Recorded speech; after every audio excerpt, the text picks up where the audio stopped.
Alright, what's up everybody? Back with another video. So today we're just doing some finishing touches on an SXR build. So we had this boat built up for about a couple of years, really doing no maintenance to it because it's one of our backup boats. I put a B pipe on it roughly 2 years ago, but we took it all off over the winter due to the fact of the midshaft carrier bearing seal, or whatever, through hole bearing.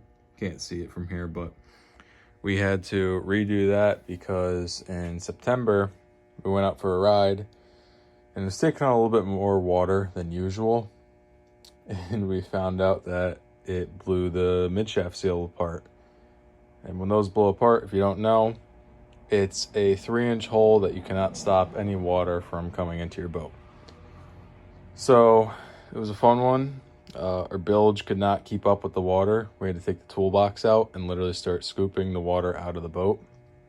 And luckily we were not too far from our boat launch that we went from, so we got it to shore, but the water was straight up all the way to the carbs. So it did not sink, quote unquote, to the bottom of the lake, but it sure as hell was close enough to sinking for my liking. So over the winter, we took the pipe off, sent it out, got it powder coated. We put a boys and rad valve setup on this with some buckshot dual 46s as an R&D head. I don't know what the dome sizes are. That we put on there a few years ago, so it's been on there for a while now. And then we rewired a new bilge because it had a rule, I think it had a rule 500 in it. We put an 800, so hopefully to keep up the water.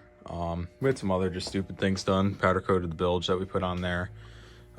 Did the pissers because the bilge was directing out on the backside by the pump, and it just wasn't cool because we couldn't figure out when the water was coming out or not, because half the time it was just leaking because we had the braided hose or whatever it was, the plastic that was all cracked. So we put some thick rubber hosing in there so it won't melt or anything. Just some other odds and ends we did. New Blowsion gas cap because we lost our last one, so I forgot to put it on while we were riding. Had it powder coated. Had the Blowsion latch powder coated. Don't mind the tray, just cleaning up in here. R&D sponsons we had powder coated. We also had 2 ride plates powder coated.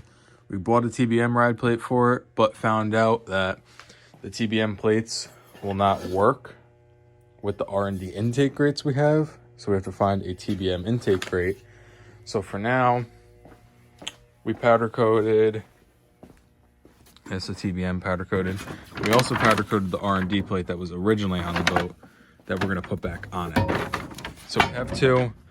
The TBM will be for another date when we find an intake grate. We just like the way those ride.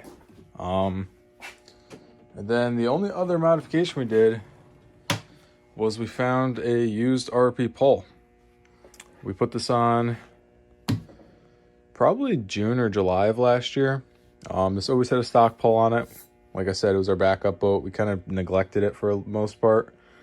But it is so much nicer handling. I don't know if you guys have ever ridden with RP poles. I highly recommend them. We always run straight bars. And then this one has a Blowsion quick steer, which is also very nice. And then TBM throttle, which is just so nice too, compared to the Blowsion ones in my opinion. Blowsion ones make your hand go numb after a while.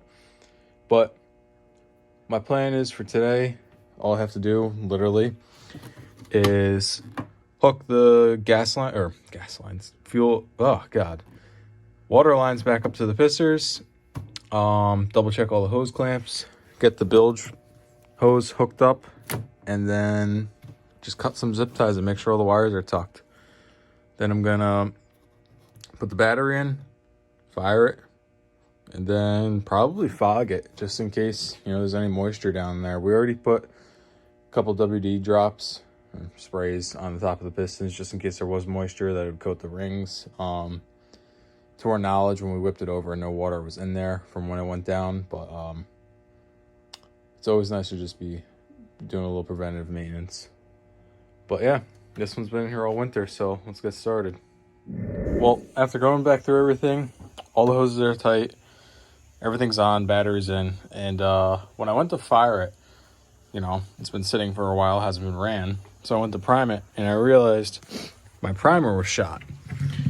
So this was the old one, and when you let go of it, just slingshots back.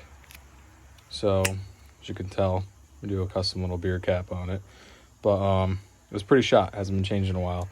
Whereas a normal primer stays out, so you could actually get fuel going.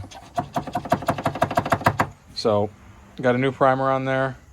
The other thing I want to say is, if you ever do go to change your midshaft or carrier bearing, whatever it's called on a Kawasaki through-hole bearing,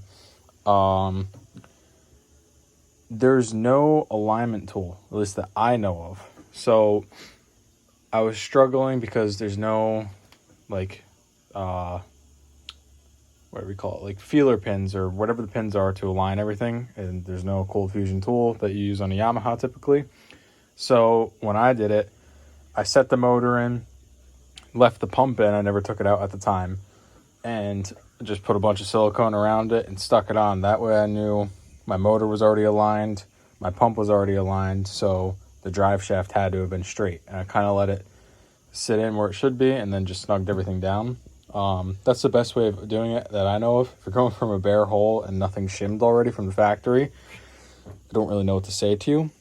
And the other thing, if you ever put in a factory pipe on an SXR, I personally, when I took one out before, noticed that the pipe was rubbing up against on this edge. So I took a grinding wheel and ground down just a little bit all the way up. And I also shoved a piece of turf in there just because, even though it is stainless steel or steel, aluminum, whatever it is, it very well can rub through from vibration. So I always grind it.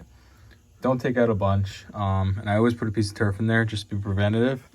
I also put a piece of turf in here. As you can see, there is enough space that it's just loosely in there, but it's just to be safe. And then I folded a piece and put it in between the motor and here, just so you don't worry about any holes getting punctured. It's kind of overkill. But yeah, this is pretty much it. Give a quick little walkthrough again, show you everything that's been done to it, all the powder coating. And then we also took the original prop out of here. It was pretty mauled up. I don't know what happened to it. We're always very, generous with shaking out our skis and not boarding them in shallow water. But this is what was in there. Definitely got grenaded by a couple of rocks pretty violently. It was a 917. We had a custom pitch prop that we used to run in our boats for really low end grunt that we put back in there. We're probably going to get this one shipped out and get it repaired just so we have a spare. As you can tell, we already have enough, but it's never bad to have a spare prop. But the boat's also got a brand new prop in there, so it should be ready to rip. I'll fire it up real quick and give you guys a quick little video of what it sounds like. All right, guys, here we go. Technically, second fire after the boat took on a lot of water back in September of 2022.